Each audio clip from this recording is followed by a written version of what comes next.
본문 말씀은 마태복음 7장 1절로 6절 말씀입니다.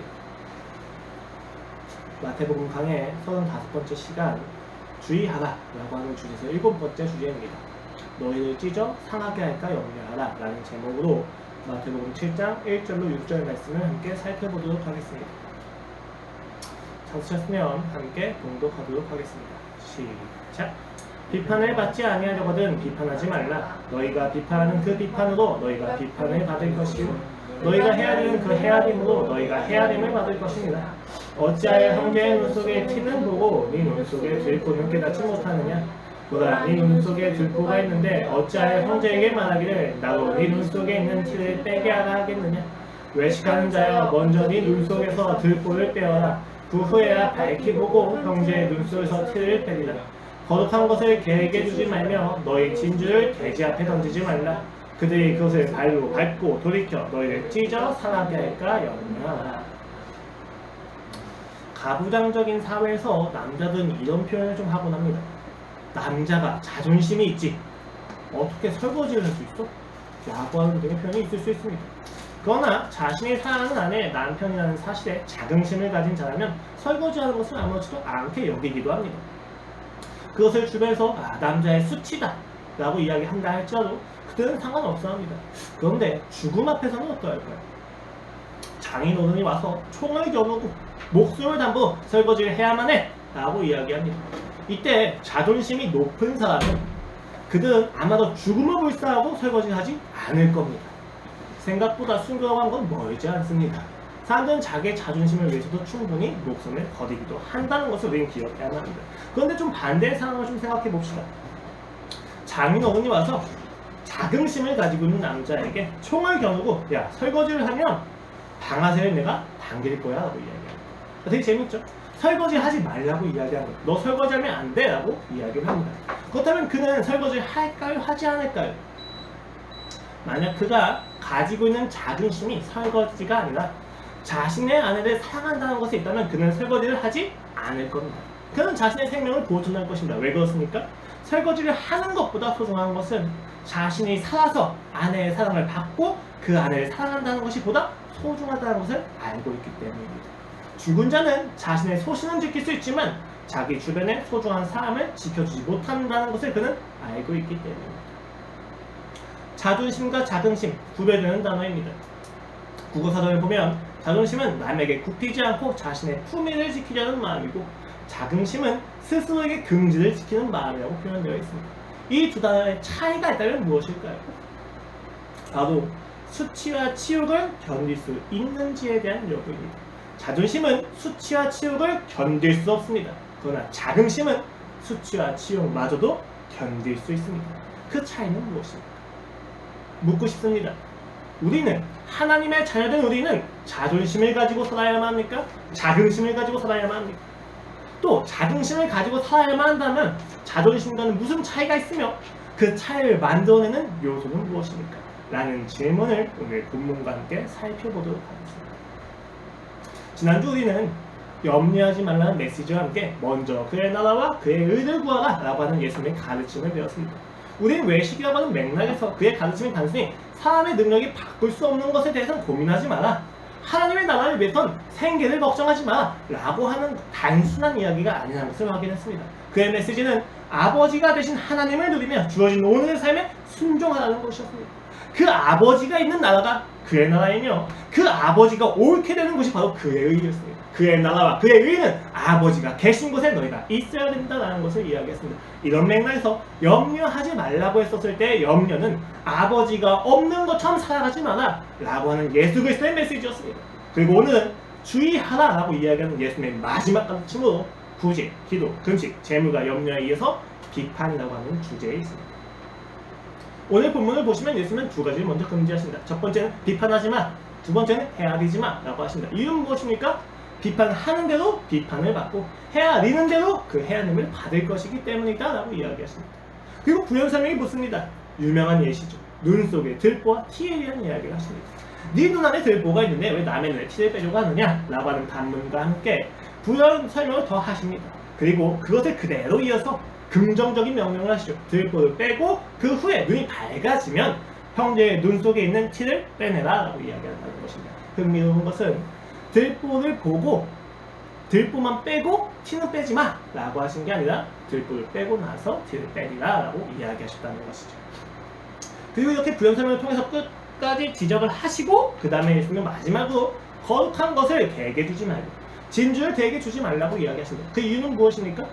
거룩한 것과 진주를 밟은 개와 돼지가 너희를 상하게 할까 염려해야 되기 때문입니다. 진주가 상할까봐, 거룩한 것이 상할까봐가 아니라 그것을 밟고 지디긴 다음에 너희를 상하게 할까 염려하라고 하는 메시지입니다. 1절에서 6절을 묶어서 보면 마치 비판하지 말고 너희는 염려해라 라고 하는 것처럼 들리지만 사실 오늘 보면 좀 나눠서 이해해야만 합니다. 1절에서 5절까지가 비판에 대한 이야기고 6절 말씀은 사실 지금까지 예수님께서 6장 1절부터 7장 5절에 이르기까지 하셨던 모든 외식에 대한 이야기를 정리하는 구절입니다. 그렇다고 우리는 이렇게 이해할 수가 있죠. 1절에서 5절은 비판하지 마라 그리고 들보를 빼낸 후에 티를 빼내라 라고 하는 구절이고 5절에서는 그냥 거룩한 것과 진주에 대한 이야기를 하시는 겁니다. 그래서 저는 오늘 1절과 5절을 먼저 다룬 후에 종합적으로 6절을 다루고자 합니다. 각각은 질문을 던지고 그 질문에 대한 대답을 하는 것을 통해서 이루어지고자 합니다. 첫 번째, 1절에서 5절까지의 내용에서 드는 질문입니다. 자, 예수님은 지금 1절에서 5절의 말씀을 통해서 비판을 하는 것입니까? 비판하지 말라고 하는 것입니까? 굉장히 재밌습니다. 항상 저만 재밌긴 하지만 자, 예수님의 지시는 조금 애매해요. 그렇죠? 1절 보십시오. 비판을 받지 아니하려면 이라고 하십니다. 비판을 하지 마가 아니라 비판을 받지 아니하려면 이라고 하는 조건에서 비판하지 말라고 하십니다. 이것을 잘못 가리면 이렇게 생각하는 거죠. 비판받는 것을 감수한다면 해도 돼 라고 생각을 하게 된다는 것입니다. 정말 그런 의미인가? 라고 했었을 때 부연설명으로 붙는 3절에서 5절을 보십시오. 형제의 눈 속에 있는 티를 빼지 말라는 것이 아니라 내 눈에 있는 들보를 빼고 그 후에 형제의 눈 속에 티를 빼라고 이야기하는 것입니다. 앞선 1절로부터 2절에 있는 내용을 이어간다면 그 티를 빼내는 행위란 비판과 헤아림이라고 하는 행위가 연관됩니다. 즉 내가 비판받을 내용이 없다면 비판을 해도 된다는 것처럼 이야기가 됩니다. 들보를 빼내면 형제의 눈 속에 있는 티를 빼내도 되는 거구나 라고 생각을 하게 된다는 것입니다. 정말로 그러한 것일까요? 라고 하는 질문에 대해서 우리는 성경적으로 좀 대답을 해봐야 합니다. 그리고 결론부터 말씀드리자면 여러분 기억하시죠? 예수님의 지적은 지금 비판을 받고 있는 사람들을 위해서 하는 것이 아니라 비판을 하는 사람들을 위해서 하고 있다는 것을 기억하셔야 합니다. 예수님의 지적은 자녀가 아닌 사람이 아니라 자녀인 사람들을 위해서 한다는 거죠. 이것을 좀 들으시면 이해가 될 수 있습니다.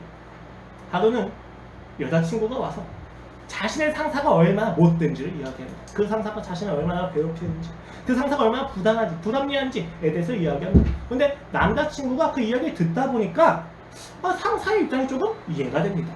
여기서 남자들이 실수하는 게 있죠. 무엇입니까? 그 상사의 입장을 대변해서 이야기해줍니다. 야, 근데 사실 그건 이 상사가 이러한 의미와 이러한 목적에서 했던 것 같아. 난 충분히 이해가 돼. 그러니까 너무 기분 나빠하지 않아도 돼. 라고 쭉 설명을 하고 나서는 여자친구가 무엇이라고 이야기합니까? 너? 누구 편이야? 라는 이야기를 하죠. 여러분 남자친구는 누구 편입니까 지금? 상사의 편입니까? 아니에요. 여자친구의 편이죠. 왜 남자친구가 굳이 여자친구의 못된 상사를 굳이 이해시켜주려고 이야기합니까? 간단하죠. 여자친구가 자신이 당한 부당한 일이 부당한 것이 아니한 것을 알면 마음이 풀릴 수 있을 거라고 생각하는 남자들의 생각입니다. 물론 그 방법의 적절성에 대해서는 좀 생각을 해봐야만 합니다. 그러나 남자친구의 입장에서는 여자를 위해서 하는 이야기였다는 거죠. 오늘 예수님의 말씀도 마찬가지입니다. 오늘 예수님이 하신 이야기가 비판하지 마 라고 하신 그 명령이 비판당하는 세상을 위해서, 비판당하는 소외당하는 사람들을 위해서 이야기하시는 겁니까? 아니죠. 비판을 하고 있는 자신의 자녀들과 제자들에게 하고 계시다는 겁니다. 그런 관점에서 우리가 오늘 본문을 봐야만 합니다. 그 이유를 하나씩 살펴보도록 하겠습니다. 오늘 예수님께서 하지 말라고 하는 명령에는 비판과 헤아림이 있는데 비판이라고 하는 단어는 크리노고 헤아린다고 하는 단어는 메토입니다. 근데 크리노라고 하는 단어는 사실 사법적인 의미예요. 사법적인 의미에서 죄와 아닌 것을 판단한다고 이야기했을 때 크리노가 사용이 되어지고 메토이라고 하는 것은 그 길을 잰다고 이야기해서 경제적인 차원에서의 단어입니다. 즉 예수님께서 비판하지 말고 헤아리지 말라고 했었을 때 그 의미는 단순히 정죄의 의미에 넘어서서 판단을 전부 포함한다는 것을 이해할 수 있습니다. 그리고 더 나아가서 그 판단의 대상이 되는 건 항상 형제였습니다. 그런 점에서 오늘 예수께서 이야기하는 비판하지 마 라고 이야기하실 때에는 이웃에 대한 정죄를 포함해서 그 넓은 범위에서 누군가에 대한 판단 전체를 이야기한다는 것이죠. 이것을 이해한 상태에서 우리는 의문이 드는 거예요. 그리스도인은 그러면 어떤 것에 대해서도 판단을 하지 말아야 되는가? 라는 생각이 듭니다. 그러나 성경 전체를 보았을 때 성경에서는 판단을 하지 말라고 이야기하지 않습니다. 즉 무슨 이야기냐? 오늘 본문은 단순히 판단에 대한 이야기가 아니라는 거예요. 그리스도인들이 판단을 해야 된다, 하지 말아야 된다라는 얘기가 아니라는 거예요. 우리가 가끔 오해합니다. 그리스도인들은 판단을 하면 안 돼 라고 이야기를 하면서 왜? 라고 했었을 때 하나님만이 우리의 판단자이시기 때문이야 라고 이야기합니다. 그러나 그것은 우리가 누군가에 정죄할 때 하는 이야기지 모든 상황과 주어진 것들에 대해서 판단해야지 말아야 된다는 이야기를 하는 것은 아닙니다. 오늘 본문은 하나님만이 우리의 판단자이기 때문에 우리는 판단을 하면 안 되라고 하는 것과는 의미가 좀 멀리 있습니다. 왜냐하면 본문 1절을 보시면 비판을 받지 아니하려거든요 이미 이야기가 되어지고 있고, 두 번째로는 비판을 하면 비판을 당한다는 것이 초점이며 해야 되면 그 해야 되면 너희가 해야 되면 받는다는 것이 초점이기 때문입니다. 오늘 본문에서 이웃과 형제들에게 너희가 정죄하지 말고 판단하지 말라고 하는 까닭은 너희가 그 정죄와 판단을 그대로 당하기 때문이 난다 라고 이야기하는 거죠. 그러면 오늘 본문의 초점은 비판을 하느냐 하지 않느냐가 아니라 너희가 비판하는 그 기준과 가치관에 문제가 있다는 것입니다. 조금 더 봅시다. 왜냐하면 여러분 이렇게 좀 생각을 하셔야만 해요. 지금까지 살펴본 예수님의 모든 금지 명령은 단순히 하지 말아야 된단다, 너희가 하지 않으면 의의가 생긴다가 아니었어요. 보다 적극적인 의였습니다. 너희가 서기관과 바리새인들의 의를 따르지 마라, 그건 너희가 천국에 들어갈 거다가 아니라 너희가 서기관보다 바리새인들보다 더 나은 의의가 있어야만 천국에 들어갈 수 있을 거란다 라고 이야기하신 거예요. 도리어 뭔가를 해야 될 것을 이야기하시는데 문제는 해야만 하는 그 모든 것이 율법적으로는 이행이 불가능한 이야기들이었다는 것입니다. 이러한 것을, 이렇게 불가능한 것을 명령하시면서 사용하시는 그 의도에는 무언가 보다 근본적인 것이 있었다는 것이고, 오늘 본문에서는 그것이 바로 기준이라는 것입니다. 이어지는 부연 설명을 보면 조금 더 분명해지죠. 어찌하여 형제의 눈 속에 있는 티를 보고 네 눈 속에 들보를 깨닫지 못하느냐. 보라, 네 눈 속에 들보가 있는데 어찌하여 형제에게 말하되 나도 네 눈 속에 있는 티를 빼게 하라 하겠느냐. 여기까지만 보면 마치 야 너나 잘해, 네 안에 있는 들보나 봐 라고 하는 것처럼 들립니다. 그런데 5절이 이어집니다. 외식하는 자여, 먼저 네 눈 속에 들보를 빼라. 그 후에야 밝히 보고 형제의 눈 속에서 티를 빼리라 라고 이야기합니다. 오늘 본문에선 티를 뺀다, 티를 빼지 않는다가 초점이 아니에요. 무엇이 문제입니까? 네 눈 속에 있는 들보를 해결했냐 해결하지 못했느냐가 문제라는 것입니다. 티를 빼는 것 자체에서 문제를 제기하시는 것이 아니라 티를 빼려고 하는 사람 안에 있는 그 상태에 대해서 이야기를 하신다는 거예요. 그리고 그것은 가치관과 기준에 대한 이야기를 한다는 것입니다. 오늘 본문은 사실 그 기준이 무엇인지에 대해서 구체적으로 이야기하지는 않아요. 그러나 그 기준이 가지고 있는 관계성과 상대성 혹은 그 결과에 대해서 강조하고 있다는 것을 볼 수 있습니다. 잘 보십시오 여러분. 내 눈 안에 있는 들보와 형제의 눈 속에 있는 티가 비교되고 있습니다. 여기 들보라고 하는 것은 뭐 나무, 석가래라든지 무언가를 받치는 기둥을 의미해요. 눈 속에 들어갈 수가 있습니까? 없는 것이죠. 그리고 이것과 지금 대조되고 있는 것은 무엇입니까? 눈 속에 있는 티끌입니다. 완결은 아주 작은 먼지를 의미하는 겁니다. 이 두 가지가 지금 비교되고 있는데 이러한 과장법을 통해서 예수님이 표현하고자 하시는 것은 문자적인 의도가 아니에요. 그러면 티나 들보가 여기서 사용되면서 나타내고 있는 의미는 정죄받을 만한 결함이나 무지 혹은 죄를 의미하고 있는데, 이것을 문자 그대로 받아들인다면 내 죄는 무조건 크고 상대의 죄는 무조건 작다가 된다는 말입니다. 그러나 성경은 죄의 양에 대해서 이야기하기보다는 질적인 차원에서의 죽음을 이야기하는 게 좀 더 가깝습니다. 그렇기 때문에 오늘 본문은 단순히 죄의 양에 대해서 비난하려고 하는 것이 아니라 또 혹은 너나 잘해라 라고 하는 것이 아니라는 거예요. 오늘 본문의 초점은 그 기준이 가지고 있는 유기성에 있습니다. 비판을 하는 것과 비판을 받는 것이 연결되어 있다는 것을 의미한다는 것입니다. 그것은 단순히 내게 있는 흠과 잘못의 크기를 넘어서 그 기준을 가지고 살아갈 때에 지게 되는 책임과 고통이 더 크다는 것을 이야기한다는 것입니다. 내가 이 기준을 가지고 이 사람을 비판했을 때 그 비판하는 기준을 가지고 살아가는 나의 인생이 불행할 수밖에 없다는 것을 그가 이야기하신다는 겁니다. 이렇게 성경을 이해하지 못하면 오늘 본문은 굉장히 이상하게 해석이 됩니다. 두 가지의 관점이 있을 수 있죠. 첫 번째는 공의의 차원에서 생각하는 겁니다. 이 공의의 차원에 가면 사람들은 어떻게 생각하느냐, 내가 비판을 받는다고 할지라도 나는 비판을 하고야 말 거야 라고 하는 분노에 사로잡힙니다. 혹은 율법주의로 가게 되면 나는 내 안에 있는 모든 들보를 해결했으니까 이제 형제의 눈 속에 있는 티를 해결할 거야 라고 하는 것으로 간다는 거죠. 정말로 지금 성경에서 예수께서 이야기하신 게 야, 너희가 모든 죄가 해결되면 아무나 비판하고 다녀도 돼 라고 하는 것일까요? 그렇지 않다는 것은 너무 분명합니다. 또 혹은 오늘 본문을 보고 많은 사람들이 그래 우리는 모두 은혜 속에 있으니까 어느 누구에 대해서도 판단하지 말아야 되고 비판하지 말아야지 라고 생각을 한다는 것입니다. 그러나 성경 전체에서는 치리라고 하는 문제에 대해서 굉장히 심각하게 다루고 있으며 정죄하고 이단하고 판단에 대한 이야기를 정확히 이야기합니다. 그러니까 단순히 은혜로 넘어가자는 이야기가 아니에요.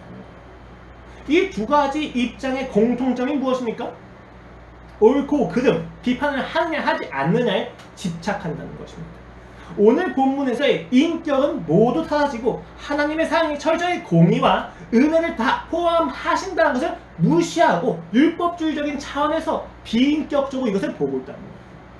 너희가 판단을 해야 되는 거냐? 판단하지 말아야 되는 거냐? 판단하지 말라고 하셨으니까 판단하자. 판단하지 말라고 하셨지만 이건 은혜로 넘어가자는 얘기가 모두 은혜로 넘어가자. 이게 판단할 때 판단 당하지 않을 만큼 내가 죄가 해결됐다면 얼마든지 판단을 해도 되는구나. 이런 식으로 넘어가 보인다는 거예요. 이런 모든 해석은 하나님의 은혜는 아무 상관이 없습니다. 오히려 그 은혜를 호도하는 경향에 가까운 것이죠. 오늘 예수님께서 명령하신 것은 은혜를 근거로 율법을 지키라고 하는 것을 이해해야만 합니다. 오늘 이 명령은 예수 그리스도의 십자가의 죽음과 그 부활의 영광에서만 할 수 있는 그 사랑을 인격적으로 감격한 사람만이 할 수 있는 율법의 영수는 기억해야만 합니다. 이것을 하지 못했을 때 그리고 그 사랑의 결과가 내가 하나님의 자녀가 되었다는 그 정체성을 알지 못했을 때 우리가 율법을 지키면 외식을 범하는 것입니다. 우리가 하나님의 자녀가 되었다는 것을 알지 못하는 상태에서 이웃과 형제를 대하다 보면 우리는 끊임없이 그들에게 사랑이라고 하는 명분으로 폭력을 행할 수밖에 없게 된다는 것을 오늘 본문은 정확히 이야기합니다. 사랑이죠. 바리새인과 서기관이 이야기하는 율법은 모두 사랑이었습니다. 그러나 그 사랑은 그들에게 모두 폭력이 되었다는 것을 기억해야만 합니다. 그들의 사랑엔 기다림이 있을 수 없었습니다. 죄를 범하면 벌해야만 하는 것이고 잘했으면 상을 줘야만 하는 그들의 폭력적인 사랑과 비판 속에서는 어떤 생명도 있을 수 없다는 것을 우리는 기억해야만 합니다. 물론 여러분 그들이 이야기하는 율법은 지켜야만 합니다. 율법은 지켜야죠. 선한 것입니다. 그러나 이상하게 그 서기관과 바리새인들의 기준에 따라서 비판을 받는데도 그 인생을 살아가는 삶에서 율법이 이상하게 지켜지지가 않습니다. 율법에 대한 동기부여는 더더욱 떨어지게 되고 율법에 대한 절망감이 더더욱 가득해집니다. 열심히 의지를 지켜서 다져서 지킨다 할지라도 사랑과 생명에 대한 끊임없는 정죄가 나를 압박합니다. 압박하면 할수록 나는 일어설 수 없습니다. 그 악순환 속에서 그들은 결국 구원과 행복이란 건 내세에 있는 소망이라고 치부해버립니다. 오늘 이때서 우리가 율법을 누릴 수 없다고 생각해버립니다. 그들의 기쁨은 오로지 다 죽고 나서 하나님의 그 놀라운 데서 율법을 완벽하게 지키는 모습으로만 희망을 하게 된다는 것입니다. 이것은 굉장히 큰 문제예요. 누구에게 큰 문제입니까? 서기관과 바리새인에게 가르침을 받는 사람들에게 큰 문제입니까? 아니, 오늘 보면은 그 서기관과 바리새인들에게 문제가 있다. 누리지 못하는 그들에게 심각한 문제가 있다는 겁니다. 자유가 없기 때문입니다. 학원에서 아이들 가르치다 보면 이런 어머니를 종종 만납니다. 자신의 자녀의 영어 성적이 100점이 아니라고 하는 이유로 상당히 공격적으로 비난하신 다음에 학원을 옮기시는 거죠. 그런 어머님들은 영어뿐만이 아니라 모든 과목에서 원하는 점수가 나오지 않으면 굉장히 공격적인 자세로 강사들이 비난하시고 아이를 비난합니다. 그리고 떠나가죠. 우리는 이런 모습들을 보면서 저 아이 참 불쌍하다 라고 이해합니다. 그러나 여러분 진짜 불쌍한 건 누굴까요? 우리가 간과하지 말아야 될 것은 그 어머니 역시도 상당히 안타까운 처지에 있다는 것입니다. 아이가 100점이 아니면 그 아이를 비난할 수밖에 없는 아이 어머니의 마음입니다. 사랑이라는 것이 누군가의 못난과 부족함을 받아들일 수 없다고 생각하는 그 어머니의 인생이 사실 가장 안타까운 것이죠. 누군가는 이렇게 이야기할 수 있습니다. 우리 엄마는 본인도 못하는데 나한테는 잘 시켜. 기준이 좀 달라. 이중잣대야 라고 이야기하는 경우가 있죠. 여러분 우리는 그 이중잣대를 굉장히 표면적, 1차적으로 생각해서 위선이라고 생각을 했습니다. 그러나 여러분 인간은 생각보다 복잡합니다. 이중잣대를 가지고 있는 사람들은 그 기준을 모르는 것이 아니라 그 기준을 합리화하고 있기 때문인 거죠. 여러분 우리는 합리화를 꼭 나쁘게 생각하는데 합리화는 왜 생깁니까? 공격을 받았기 때문에 생기는 겁니다. 그들이 자기 자신을 지키지 않으면서 상대에게 시킨다고 했었을 때 그들은 행복할 거라고 생각하는 착각을 버리란 말입니다. 그들은 사실 보다 높은 합리화의 그 울타리 속에서 정죄받고 있고 공격받고 있다는 것을 아셔야 합니다. 스마트폰을 놓지 못하면서 스마트폰을 금지시키는 부모에게 자녀가 묻습니다. 엄마 왜 스마트폰을 하면 안 돼? 라고 이야기했었을 때 이중잣대를 가지고 있는 사람은 그 질문 자체에 공격을 받습니다. 원래 이중잣대가 아닌 사람은 스마트폰을 하면 안 되는 이유에 대해서 설명을 해줄 수 있어야죠. 그러나 이중잣대를 가지고 있는 사람은 그 질문 자체가 공격이 됩니다. 그렇게 사소한 이야기들과 사소한 질문들의 공격을 받아내는 그들의 인생은 행복해 보이십니까? 그렇지 않다는 거예요. 우리가 애써 외면하지만 사실 그들 역시도 그들이 비난하고 그들이 요구하는 그 기준에 사로잡혀서 눌려있다는 것을 발견하셔야만 합니다. 우리는 남을 비난하는 그 기준과 가치관에 묶여서 스스로의 인생도 억압당하고 있다는 것입니다. 아이가 스마트폰을 하면 그냥 단순히 금지시킬 게 아니라 대화를 하면서 어떻게 해야 보다 적절하고 옳게 사용할 수 있을지를 이야기해야 되는데 그 여유가 없는 인생 역시도 불쌍하다는 것입니다. 여러분의 삶에서 용서하지 못하는 사람이 있습니까? 가만 생각해 보십시오. 그를 용서하지 못하는 기준은 나를 얽어매고 있다는 것을 말입니다. 사실 저도 그런 과정이 좀 있었습니다. 복음의 진리를 처음 접했을 때 저는 굉장히 비판적이었습니다. 하나님을 사랑하니? 라고 하는 질문을 받고 내가 하나님을 사랑하는 게 아니구나, 난 정말 죄인이구나 정말 깊이 발견하게 되면서 저는 정말 처절한 몸부림 속으로 빠지게 되었습니다. 근데 재밌는 건 그 몸부림이 심하면 심할수록 교회 안에서 아무 고민도 안 하는 것처럼 살아가는 그들이 모두 미워졌다는 거예요. 너희는 나만큼 죄에 대해서 고민해? 야, 너희는 정말 신앙을 증명할 수 있어? 근데 너희는 왜 이렇게 행복해 보이는 거야? 너희 다 잘못된 거야. 비판하기 시작했습니다. 질문을 던지기 시작했습니다. 그 질문은 그들을 살리기 위한 게 아니었어요. 그들이 나와 같은 고통의 창으로 끌어내리기 위해서 저는 그들에게 질문했습니다. 해결되지 않았던 것이죠. 무엇이 문제입니까? 그들이 정말로 애써서 신앙을 지키지 않은 게 문제가 아니라 그들의 인생을 보면서 마주하는 해결되지 않는 나의 죄가 문제였던 거예요. 내 죄가 해결되지 않으니까 그들에게 계속해서 딴지를 걸고 싶었던 겁니다. 누가 불쌍한 겁니까? 비난을 해야만 행복을 느낄 수 있다고 생각하는 내가 문제가 된다. 내가 안타깝다는 것입니다. 제가 봐야 했던 것은 질문을 던지는 것이 아니라 십자가 앞에서 나를 위하여 죽으신 예수 그리스도께서 오늘 나를 추정하고 계시다는 것을 실제적으로 아는 간격이 되고 있습니다. 애꿎은 데서 푼 것이죠. 의의가 생긴 겁니다. 여러분, 우리가 누군가를 비난할 때는 반드시 의의가 세워져 있습니다. 누군가를 판단할 때 반드시 나의 기준이 있습니다. 그리고 예수님은 그 기준을 바꾸라는 것입니다. 애야, 그 기준은 너를 아프게 할 거야. 그 기준을 붙잡으면 안 된다라고 얘기하시는 거죠. 오늘 본문은 그 기준이 무엇인지는 정확히 이야기하지는 않습니다. 그러나 이 기준은 문맥 속에서 외식과 결부가 될 것이고 마태복음 전체의 문맥에서는 율법주의를 근거로 하고 있는 것이 분명합니다. 그리고 되게 중요한 것은 이 기준이 가지고 있는 공통적인 특성이 무엇이냐? 그 기준을 지켜야만 하는 사람에 대해서는 관심이 있습니다. 되게 시스테마틱한 거죠. 그 시스템을 지키냐 지키지 않느냐가 중요하지, 그 시스템 안에서 이 사람이 이것을 어떻게 하면 지킬 수 있을까, 이 사람이 왜 이것을 지키지 못할까에 대해서 관심이 없다는 거예요. 무조건 어떤 상황 속에서 이걸 지켜야만 해! 라고 그들은 주장한다는 것입니다. 그러나 예수님은 좀 다르셨습니다. 요한복음 4장을 보십시오. 예수님께서 갈릴리로 가시는데 굳이 들리지 않으셔도 되는 사마리아에 있는 수가라고 하는 동네에 가십니다. 그곳에 있는 한 우물에 사람들의 눈을 피하기 위해서 몰래 온 여인을 예수님께서 찾아서 맞을 것입니다. 그녀는 남편을 무려 5이나 두고 있었던 죄인입니다. 그러나 예수님은 그녀를 만나자마자 음행한 여인이요, 음행하면 안 된다! 라고 말씀하지 않으십니다. 오히려 그녀는 물을 달라고 하십니다.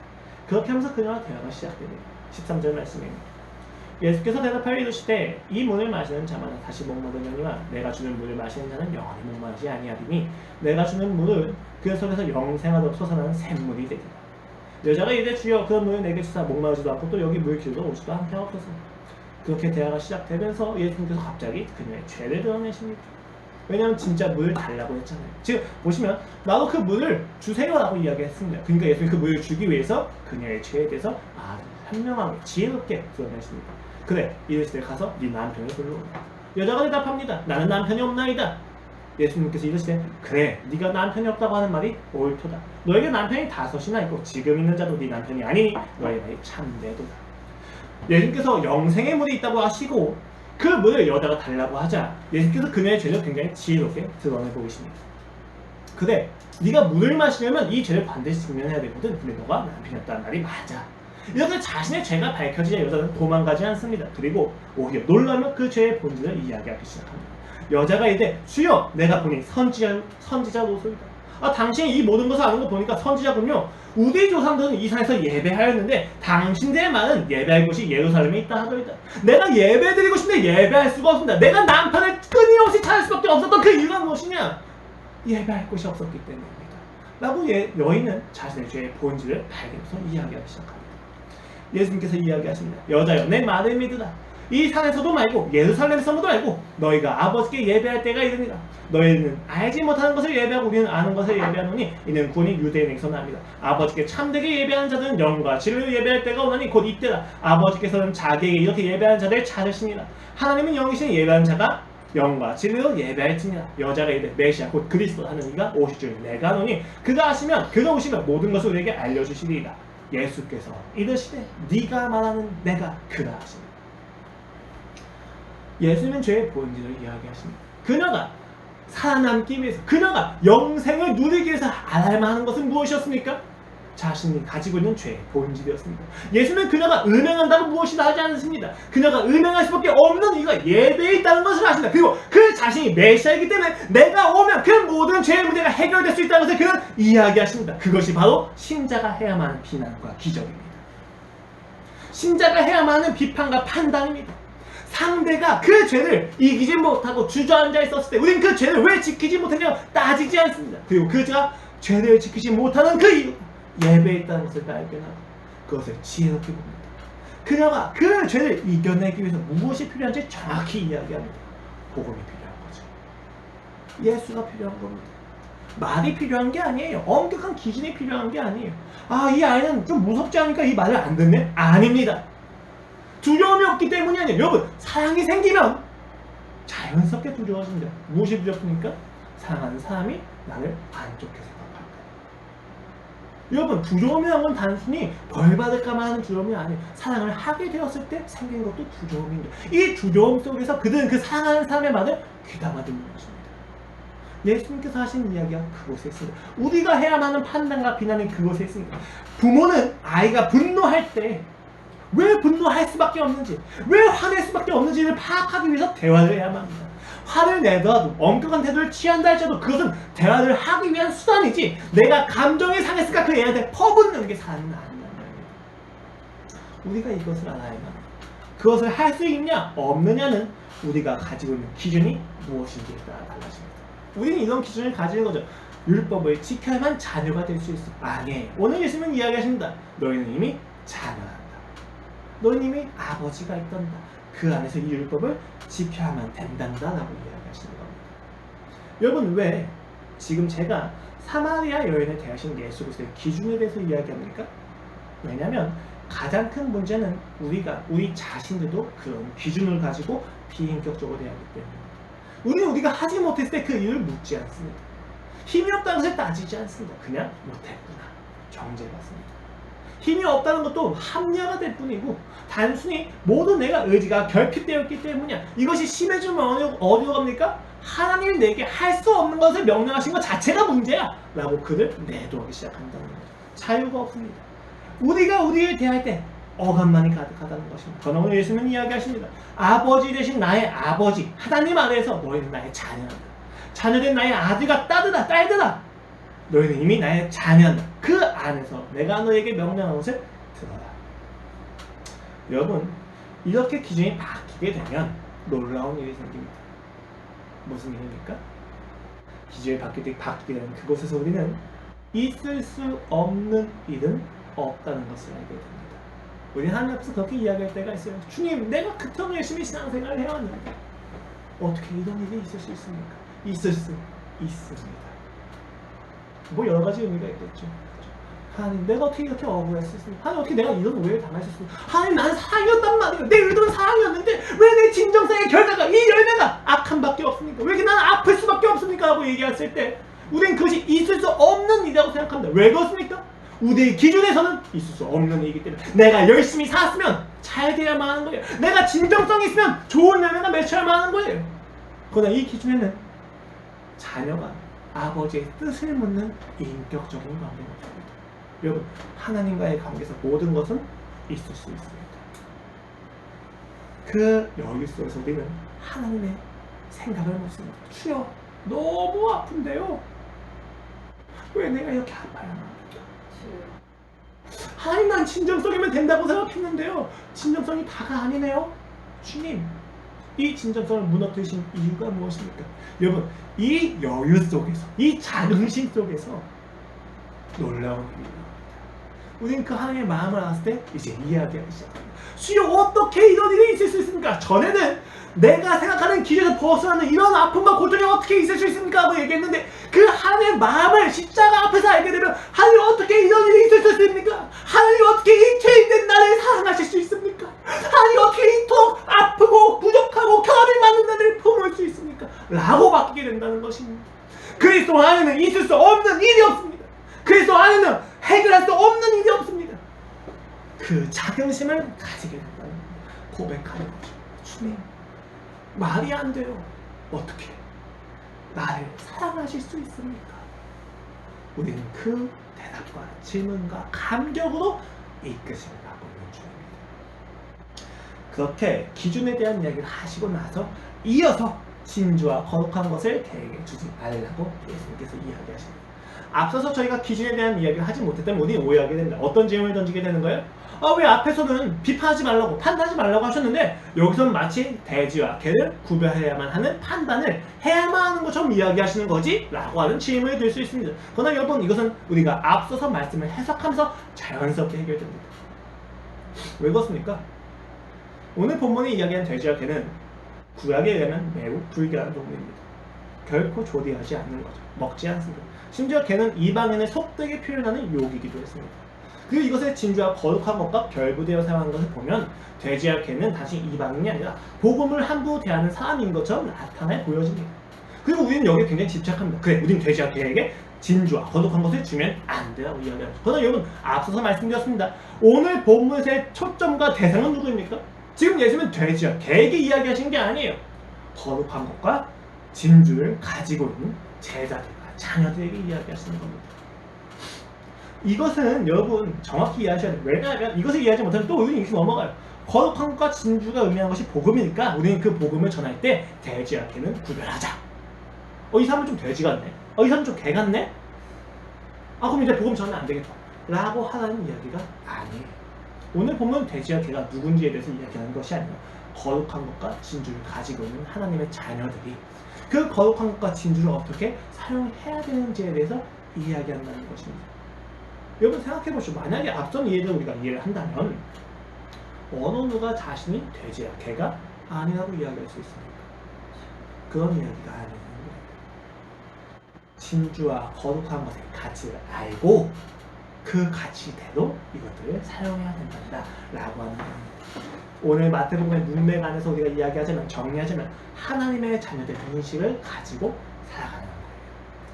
마태복음 6장 1절부터 7장 5절을 지금 다 정리해드린 겁니다. 외식이 무엇입니까? 하나님이 시작하신 것을 내가 마치려 한다는 것이다 라고 이야기되었습니다. 구체적으로 이야기하면 하나님의 자녀된 인식이 없이 율법과 주어진 재물과 염려 그리고 의식주의를 대하는 것들 속에서 우리는 외식이 나온다고 이야기했습니다. 그럼 우리가 이 외식을 벗어나기 위해서는 어떤 행동을 한다 안 한다가 아니라 내가 하나님의 자녀된 인식을 가지고 하나님의 자녀답게 살아야 된다는 것이다. 오늘 본문은 그 인식을 잊고 살아가는 사람들, 하나님의 자녀가 되었다는 것을 잊고 살아가는 사람들에 대해서 돼지와 개에게 거룩한 것과 진주를 주는 사람들이라고 표현하는 거예요. 진주와 거룩한 것의 주인인 하나님이 기분이 나쁘시니까 이렇게 명령하시는 겁니까? 아니에요. 6절을 보십시오.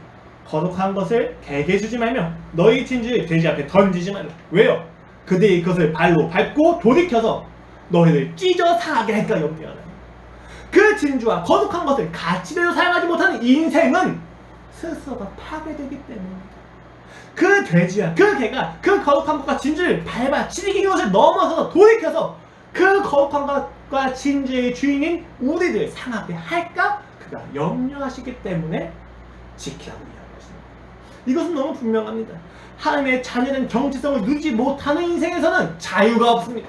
무언가를 해야만 할 때마다 우린 그것을 지켜야만 하며 이것을 지키지 못하면 절벽과 같은 실패 속에 놓이게 됩니다. 내가 실수하는 것을 실패처럼 느끼게 됩니다. 내가 실수하는 것을 용납하지 못하게 됩니다. 그 기준을 가지고 내 앞에서 실수하는 그 상대도 우리는 용납하지 못하게 되는 그 악순환과 억압 속에서 오늘 예수님은 이야기하십니다. 괜찮아. 실수해도 괜찮아. 이 고난과 이 아픔과 이 불합리한 상황이 오늘 너의 인생을 결정짓지 않는다. 너는 내 안에서, 내 사랑 안에서 자녀란다. 아버지가 있다는 겁니다. 너희는 아버지가 있다. 아무리 힘들다도 잊지 마렴. 아무리 고되다 해도 잊지 마렴. 아무리 이해되지 않는다 하더라도 잊지 마렴. 너희는 아버지가 있단다. 그 아버지가 있는 자의 자유는 이것은 있을 수 없는 일이야 라고 불만하는 것이 아니라 아버지 내가 힘듭니다. 아버지 내가 어렵습니다 라고 토할 수 있는 여유입니다. 사랑입니다. 아버지가 계십니까? 오늘 외식의 이야기를 다루신 예수님의 논지는 간단합니다. 너희는 아버지가 있단다. 너희는 하나님의 자녀란다. 그 자녀된 자긍심을 가지고 살아가라고 이야기하시는 겁니다. 구제와 기도와 금식이라는 경건 생활을 하나님의 자녀된 인식을 가지고 행하려 하나님 아버지를 알기 위해서 구제하고 그 사랑을 알기 때문에 구제하고 그 사랑을 알기 위해서 기도하고 그 사랑을 더 깊이 누리기 위해서 금식해야 된다는 거예요.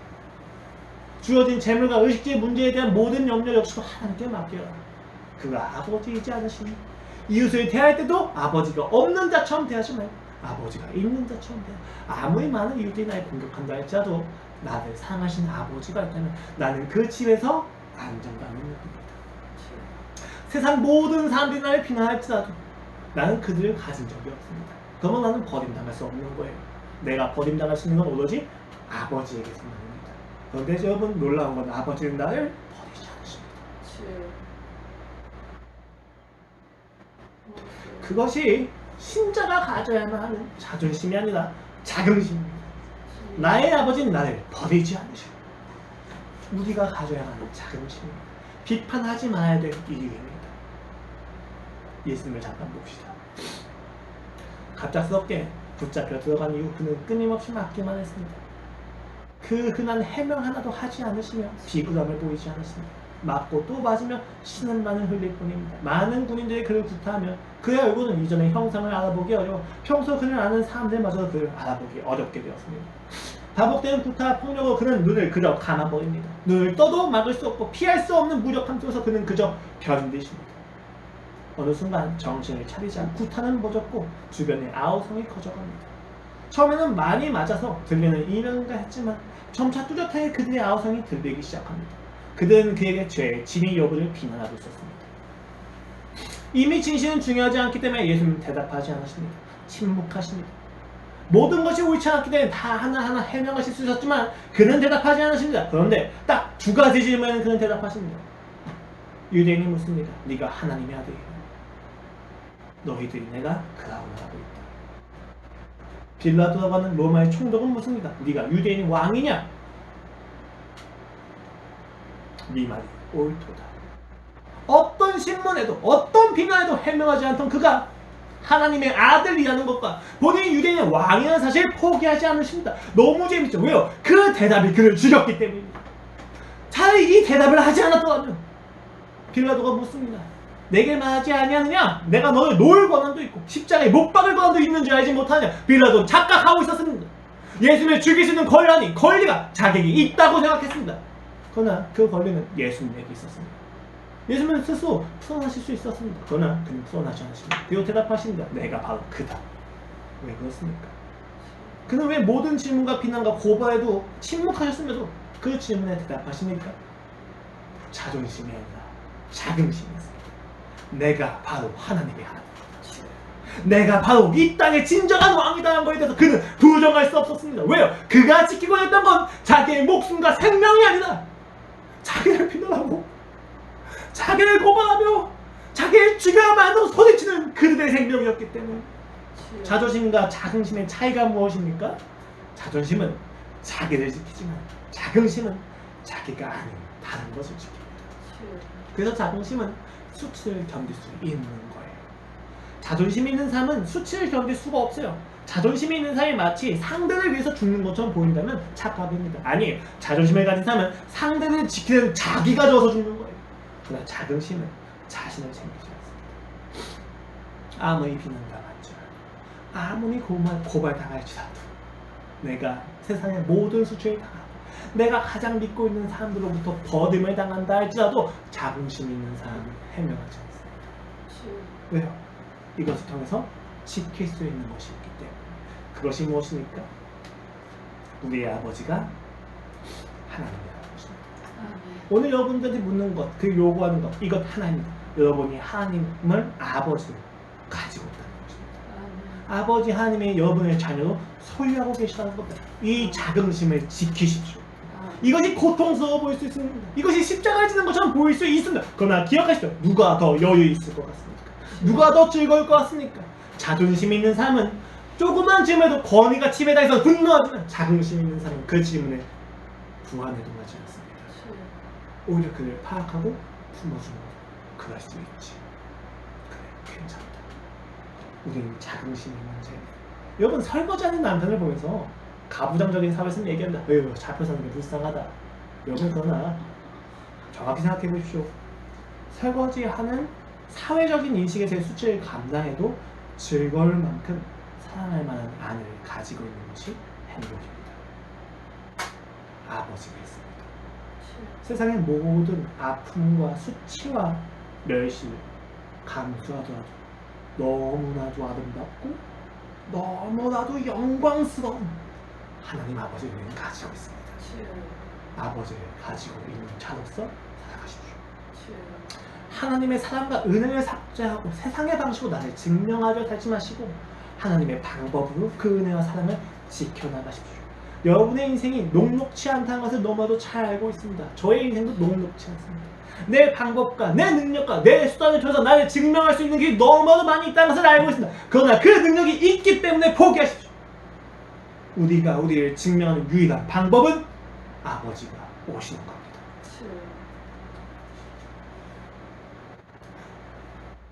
이분이 나의 아버지야 라고 소개할 때 우리는 자녀됨이 증명되는 겁니다.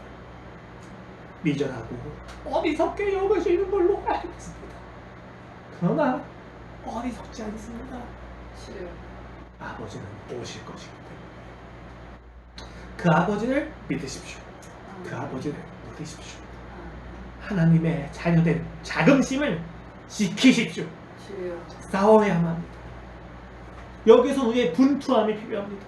우리는 끊임없이 그 자긍심을 자존심처럼 벗어 던져버리고 아니, 지키십시오. 이것을 지키지 않으면 우리의 인생이 더 고되십니다. 자존심은 살리지 못합니다. 그러나 자긍심은 생명이 있습니다.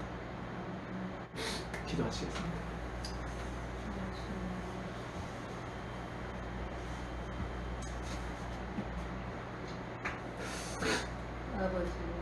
하나님 아버지, 당신이 나의 아버지이십니다.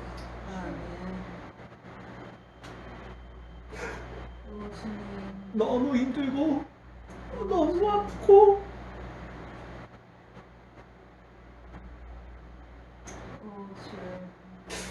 너무 힘겹지만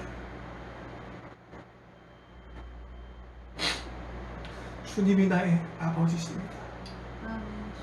그렇기 때문에 주님, 미련하게 살 수 있습니다. 어리석게 살 수 있습니다. 내 입을 열지 않겠습니다. 주님, 주께서 나를 다루어 주소서. 유일한 목적은 아버지 하나님을 아는 것입니다. 유일한 목적은 아버지 하나님을 사랑하는 것입니다. 이 세상은 상관없습니다. 이 세상이 어찌 되든 영리하지 않습니다. 내 목적과 초점은 아버지에게 있습니다. 주여, 감사합니다. 아, 주님 아버지, 어떻게 이런 일이 있을 수 있습니까? 이렇게 부족하고 죄 많은 나를 어떻게 사랑하실 수 있습니까? 어떻게 내가 당신의 자녀가 될 수 있습니까? 그 사랑을 더 깊이 누리게 하여 주시옵소서.